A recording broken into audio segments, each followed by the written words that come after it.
सब पता है भारत जो कि है नदियों का सम्मेलन है। भारत में अनेक प्रकार की नदियां पाई जाती हैं, तो इसी हिसाब से भारत में 2 प्रकार में डिस्ट्रीब्यूट कर दिया गया है इन नदियों को, जो कि पहला भाग को बोला गया हिमालयन और दूसरे भाग को बोला गया प्रायद्वीपीय नदी। तो हिमालय नदी देखिए वो नदी होती है जो कि हिमालय से निकलती है, तो उसको हिमालय नदी बोला जाता है, और प्रायद्वीपीय नदी वो होती है जो दक्षिण भारत की तरफ निकलती है, उसको प्रायद्वीपीय नदी कहा जाता है। ओके, तो हिमालय देखिए आपको पता भी होगा जो कि इस तरफ से यहाँ से लेके ये आपकी जो वैलीज है वो हिमालय की ये वाली है। ओके, तो ये तीनों जो वैली है वो आपकी हिमालय में गिनी जाती है। तो यहीं पर एक तिब्बत के इलाके में एक इलाका पड़ता है मानसरोवर। ओके, और एक बात यहाँ पर भी ध्यान रखिएगा, जो भारत को 2 भागों में डिस्ट्रीब्यूट करते हैं, यानी कि नदी जो की है वो छोटी नदी जाकर किसी न किसी सागर या बड़ी नदी से जाकर मिलती है। तो यहाँ पर कौन सी हो जाएगी, तो एक तरफ होगी आपकी बंगाल की खाड़ी, तो आप, और एक तरफ होगी आपकी अरब सागर। तो आपको ऐसे याद रखने के लिए क्या करना पड़ेगा, तो देखो आपने यहाँ पर देखा होगा इस तरफ वेस्ट बंगाल पड़ता है, तो वेस्ट बंगाल जिस तरफ है उस तरफ आप याद रख सकते हो बंगाल की खाड़ी है, और इस बाकी दूसरी तरफ अरब सागर है। कई बार मिक्स भी हो जाता है, बंगाल की खाड़ी इधर कर देते हैं बच्चे, अरब की सागर इसलिए इधर कर देते हैं, इसलिए मैंने आपको ट्रिक भी बता दी। ओके, अब बात करते हैं अपने मानसरोवर की, जो कि मैंने बताई थी। यहाँ से एक नदी होते हुए जम्मू कश्मीर से होते हुए बहती हुई पाकिस्तान अफगानिस्तान से होते हुए ये अरब सागर की तरफ गिर जाती है। ओके, ये नदी बोला गया है इस नदी को, जो कि आप जानते भी हो, सिंधु घाटी यानी कि सिंधु नदी बोला जाता है इसको, जो कि मानसरोवर से बहती है, जिसकी लंबाई जो है वो है 3180 किलोमीटर। रखिएगा इसकी लंबाई को भी। ओके, ये नदी जो है ये बहती हुई अरब सागर में जाकर मिल जाती है, और इसकी कुछ सहायक नदियां भी हैं। ओके, जैसे कि पहली होगी आपकी, ऊपर ध्यान रखिएगा जो सीक्वेंस वाइज है, सीक्वेंस वाइज में बता रहा हूँ और उसी को ही आप ध्यान रखिएगा।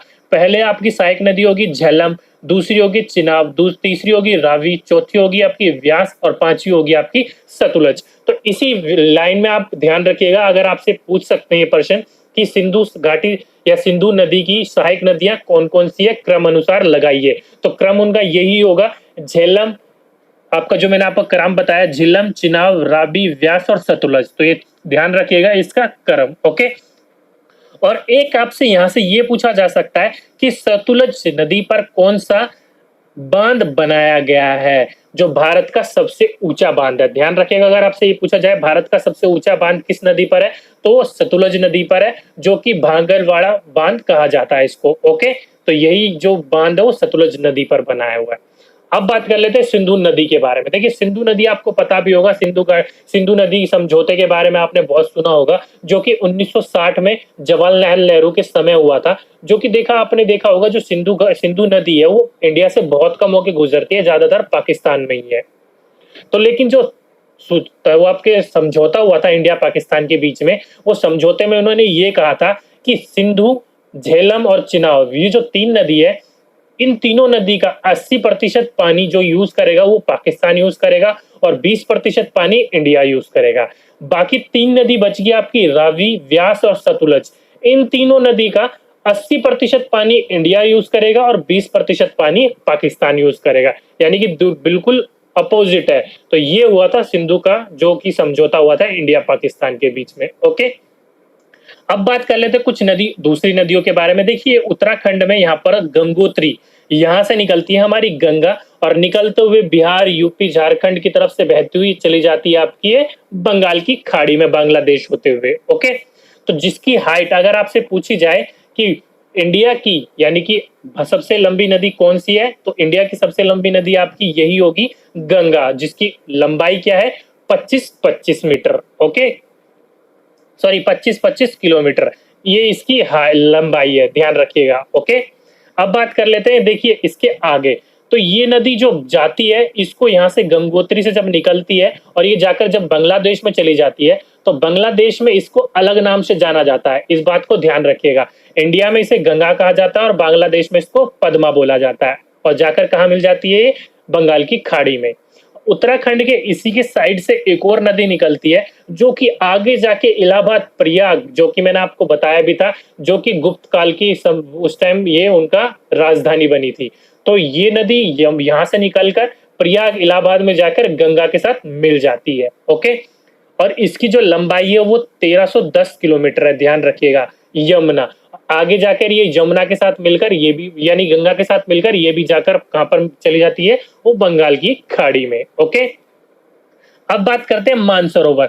मानसरोवर के पास से यानी कि जो मैंने आपको बताया था सिंधु नदी निकलती है, वहां से एक और नदी निकलती है जिसको बोला जाता है तिब्बत में सापो, जो कि यहाँ से बहती हुई अरुणाचल प्रदेश से अंदर होती हुई यहाँ से आपकी बांग्लादेश में जाकर बंगाल की खाड़ी में मिल जाती है। जो कि आपको देखिए, ये जो मानसरोवर से जब ये नदी निकलती है, जब इसको बोला जाता है तिब्बत में सापो, जिसकी टोटल लंबाई 2900 किलोमीटर है। ध्यान रखिएगा, 2900 किलोमीटर है। लेकिन ये जो हिस्सा जब अरुणाचल प्रदेश में घुसता है, जब इसको इंडिया में क्या बोला जाता है, ब्रह्मपुत्र।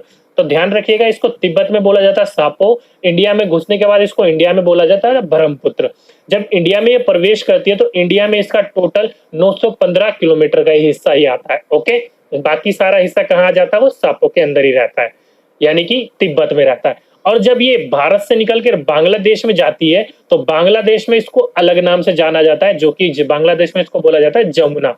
तो ध्यान रखिएगा, इसी नदी के तीनों नाम है। आपको तिब्बत में बोला जाता है सापो, भारत में ब्रह्मपुत्र, और बांग्लादेश में जाकर इसे बोला जाता है जमुना, जिसकी टोटल लंबाई मैंने आपको बता दी 2900 किलोमीटर है, और इंडिया में इसका टोटल 915 किलोमीटर है। ओके, अगर आपसे ये पूछा जाए कि भारत की सबसे चौड़ी नदी कौन सी है, तो आपकी वो ब्रह्मपुत्र ही होगी। ध्यान रखिएगा, सबसे चौड़ी नदी। ओके, तो आंसर क्या आएगा आपका, ब्रह्मपुत्र, जिसको बांग्लादेश में जाने के बाद क्या बोला जाता है, जमुना। तो ये जाकर नदी मिल जाती है किससे, जो कि हमारी इंडिया से जो जा रही थी गंगा, उसी से जाकर ये लास्ट में मिल जाती है। जब ये बाद में जब वहां जाकर मिलती है तो वहां पर जाकर इसको क्या बोला जाता है, बांग्लादेश में मेघना। ध्यान रखिएगा इस नाम को। जब गंगा निकलकर बांग्लादेश में जाती है तो गंगा को बोला जाता है पद्मा, और जब ये जो सापो निकलकर इंडिया में आती है उसे ब्रह्मपुत्र, इंडिया से निकलकर जब जाती है बांग्लादेश में तो जमुना, और जमुना यानी कि ये नदी और गंगा नदी जब दोनों मिलती है, उस मिलने को बोला जाता है मेघना, यानी कि मिलने के बाद उसको बोला जाता है मेघना। ओके, और ये दोनों मिलकर बांग्लादेश में जो कि बंगाल की खाड़ी में जाकर गिरती है, तो वहां पर एक बड़े डेल्टा का निर्माण करती है, जो कि डेल्टा आपने सुना भी होगा, सुंदरबन डेल्टा। तो ये सबसे बड़ा डेल्टा है वर्ल्ड का, जो कि सुंदरबन डेल्टा है, बांग्लादेश और इंडिया के हिस्से में आता है। ओके, तो ये होगी आपकी टोटल आपकी ऊपर हिमालयन नदी के बारे में।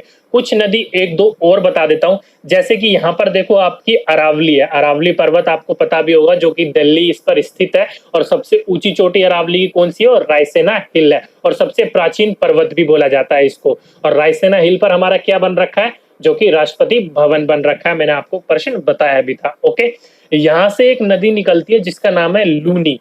ध्यान रखेगा, इससे एक क्वेश्चन पूछा जाता है।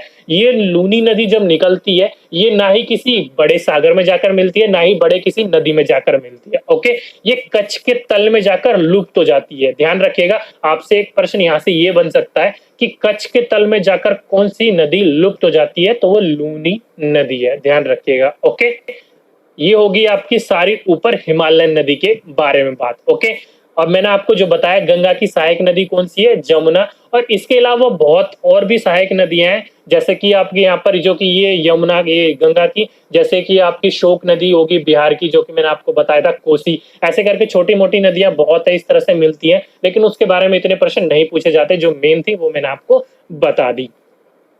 एक नदी और यहाँ से बहती हुई निकलती है, जो कि जमुना की, ध्यान रखिएगा, वो जमुना की सहायक नदी है, जो कि जिसको बोला जाता है आप उसको बलवा। ओके, ध्यान रखिएगा, वो यमुना की सहायक नदी है। इसके बारे में इतना विस्तार में नहीं बताऊंगा क्योंकि पूछा भी नहीं जाता। अब बात कर लेते हैं हम प्रायद्वीपीय नदियों के बारे में, जो कि नीचे है। सबसे पहले नदी हम बात करेंगे उन 3 नदियों के बारे में, जो कि यहाँ पर एक राज्य पड़ता है छत्तीसगढ़, वहां पर एक जगह का नाम है अमरकंटक। वहां से 3 नदियां होकर तीनों दिशाओं में बहती है, जो कि एक बहती है आपकी पश्चिम की ओर, एक बहती है आपकी उत्तर की ओर, एक बहती है आपकी दक्षिण की ओर। तो पहले बात कर लेते हैं जो कि उत्तर की ओर बहकर आपकी गंगा में जाकर मिल जाती है, जिस नदी का नाम है सोन नदी। ध्यान रखिएगा, आपसे अगर ये प्रश्न पूछा जाए कि अमरकंटक से वो कौन सी नदी है जो उत्तर की ओर बहकर गंगा में मिल जाती है, तो वो आपकी सोन नदी होगा। ओके, और यहाँ से एक नदी और बहती हुई जाकर अरब सागर में मिल जाती है, जिसका नाम है नर्मदा नदी। अगर आपसे पूछा जाए कि वह कौन सी नदी है जो पश्चिम की ओर बहकर अरब सागर में मिल जाती है या फिर पश्चिम की ओर बहती है, तो आपका आंसर होगा नर्मदा नदी। ध्यान रखिएगा। ओके, एक नदी और पश्चिम की ओर बहती है, इसके नीचे से ही बहती है, जो कि आपकी होती है तप्ती, ये भी जाकर अरब सागर में जाकर मिल जाती है, ध्यान रखिएगा। और इन नदी के बीच में एक पहाड़ी पाई जाती है जिसको बोला जाता है सतपुड़ा की पहाड़ी। तो आपसे अगर पूछा जाए सतपुड़ा की पहाड़ी के इर्द आसपास कौन सी नदी बहती है, तो वो आपसे तो ऑप्शन में देगा नर्मदा और तप्ती। तो ध्यान रखिएगा, ये नर्मदा और तप्ती जो दोनों है अरब सागर में जाकर मिल जाती है और पश्चिम की तरफ होकर बहती है। और एक क्वेश्चन आपसे यहाँ से एक और पूछा जाता है कि ऐसी कौन सी नदी है जो रिफ्ट घाटी या द्रोणी से होकर बहती है, जो कि जो सतपुड़ा पहाड़ी है ये पर्वत की एक श्रृंखला होती है, जो इसके बीच में वैली होती है उसको रिफ्ट कहा जाता है या द्रोणी कहा जाता है, तो इसी के बीच से होकर बहती है। तो आपको अगर ये भी पूछा जाए कि रिफ्ट घाटी या द्रोणी से होकर बहने वाली वो नदियां कौन सी है, तो नर्मदा और तप्ती ये दोनों ही उसका सही आंसर होगा। ओके, ये होगी आपकी प्रश्न की बात। अब बात कर लेते हैं अमरकटक से जो तीसरी नदी निकलती है, वो नदी निकलकर बहती है आपकी बंगाल की खाड़ी में जाकर मिल जाती है और उस नदी का नाम है महानदी। ध्यान रखिएगा, और महानदी पर एक बांध बन रखा है जिसको हीराकुंड बांध भी बोला जाता है और ये भारत का सबसे बड़ा बांध है। ध्यान रखिएगा, अगर आपसे पूछा जाए कि भारत का सबसे बड़ा बांध हीराकुंड बांध कौन सा बांध है, तो वो हीराकुंड बांध होगा। और कहां पर स्थित है, ये उड़ीसा में स्थित है, ध्यान रखिएगा। और पूछा जाए किस नदी पर है, तो महानदी पर है। तो तीनों प्रश्न के जवाब मैंने आपको दे दिए, आपको तीनों में से कुछ भी पूछे तो उसका आंसर ध्यान से दीजिएगा। ओके, यहीं से इसके नीचे एक थोड़ी सी एक नदी और बहती हुई यहाँ से बहती हुई है ताप्ती के नीचे, जो कि आपकी गोदावरी है और जाकर मिल जाती है बंगाल की खाड़ी में, जो कि जिसकी लंबाई है 14 से 65 किलोमीटर। ध्यान रखिएगा, अगर आपसे पूछा जाए कि भारत की दूसरी सबसे लंबी नदी कौन सी है या बड़ी नदी कौन सी है, तो भारत की दूसरी सबसे बड़ी नदी है वो आपकी गोदावरी, जिसकी लंबाई है 1465 किलोमीटर। ध्यान रखिएगा इस क्वेश्चन को। ओके, और आपसे ये पूछा जाए कि दक्षिण भारत की सबसे बड़ी नदी कौन सी है, तो उसका आंसर भी यही होगा, गोदावरी। तीसरा क्वेश्चन आपका तीसरी नदी यानी कि नेक्स्ट नदी जो कि है प्रायद्वीपीय की, वो आपकी यहाँ कर्नाटक से होकर बहती हुई जाकर मिल जाती है आपकी बंगाल की खाड़ी में, जिसको बोला जाता है कृष्णा नदी। ये भारत की तीसरी सबसे बड़ी नदी है जिसकी लंबाई 1400 किलोमीटर है। ध्यान रखिएगा इस क्वेश्चन को भी। और ये कहां पर जाकर मिल जाती है, ये मिल जाती है आपकी या इस तरफ बंगाल की खाड़ी में जाकर मिल जाती है, इसको बोलते हैं कृष्णा नदी। और एक क्वेश्चन कृष्णा नदी से आपसे ये भी पूछा जा सकता है, क्योंकि कृष्णा नदी पर एक डैम बना हुआ है, यानी कि बांध बना हुआ है, जिसको बोला जाता है नागा अर्जुन सागर बांध।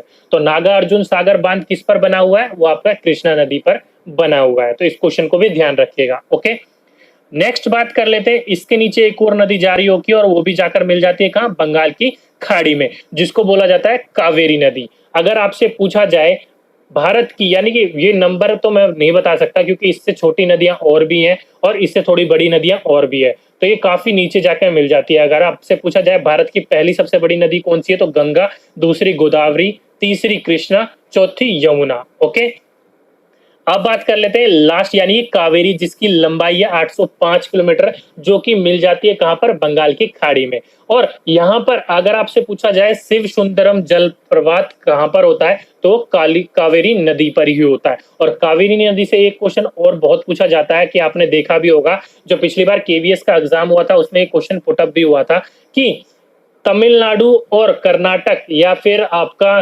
कावेरी नदी विवाद किन दो राज्यों के बीच में है। तो तमिल ये नदी जो बहती हो कर्नाटक और तमिलनाडु से होकर बहती है, तो कावेरी नदी से जो भी प्रश्न आएगा या कोई भी विवाद आएगा तो तमिलनाडु और कर्नाटक के बीच में ही दोनों विवाद चल रहे हैं। ओके, अगर आपसे प्रश्न ये आ जाए कि कावेरी नदी के विवाद में कौन से दो राज्य घिरे हुए हैं, तो आपका आंसर यही होगा, तमिलनाडु और कर्नाटक। ओके, तो ये कुछ भारत की नदियां थी, जो कि प्रमुख नदियां आपको मैंने सारी बता दी हैं, जो कि किस तरह बहती है और क्या क्या होकर बहती है, वो सारे इंपॉर्टेंट आज मैंने इस क्वेश्चन में आपको बता दिए। और एक इंपॉर्टेंट और क्वेश्चन है, अगर आपसे पूछा जाए कि वह कौन सा पर्वत है जो कि जल विभाजक का कार्य करता है, तो मैंने आपको जो बताया था ये अरावली पर्वत, जहां से लूनी निकलती है, अरावली पर्वत ही है जो जल विभाजक का कार्य करता है। ओके, अगर आपसे प्रश्न में पूछा जाए वह कौन सा पर्वत है जो जल विभाजक का कार्य करता है, तो वो अरावली पर्वत है। तो इस क्वेश्चन को भी ध्यान रखिएगा, ये इंपॉर्टेंट क्वेश्चन है। ओके, और दोस्तों कुछ बंदरगाह भी है आपके पूरब और पश्चिम के तट पर, जो कि कुछ मैनमेड है और कुछ प्राकृतिक रूप से बने हुए हैं। अगर आप चाहते हैं कि मैं उसकी भी वीडियो बनाऊं तो नीचे कमेंट बॉक्स में जरूर लिख के बताइएगा, मैं उसके बारे में भी आपको वीडियो बनाकर दे दूंगा। ओके, तो दोस्तों आज की वीडियो में बस इतना ही। आपको अगर ये वीडियो अच्छी लगी हो तो नीचे जाके वीडियो को लाइक करना ना भूलिएगा। अगर आपके मन में इस वीडियो के रिगार्डिंग कोई भी सुझाव है, कोई भी डाउट हो तो नीचे कमेंट बॉक्स में लिखिएगा, मैं आपका रिप्लाई जरूर करूंगा। और आपने इस चैनल को अब तक सब्सक्राइब नहीं करा तो जल्दी से सब्सक्राइब कर लीजिए, क्योंकि मैं आपको ऐसी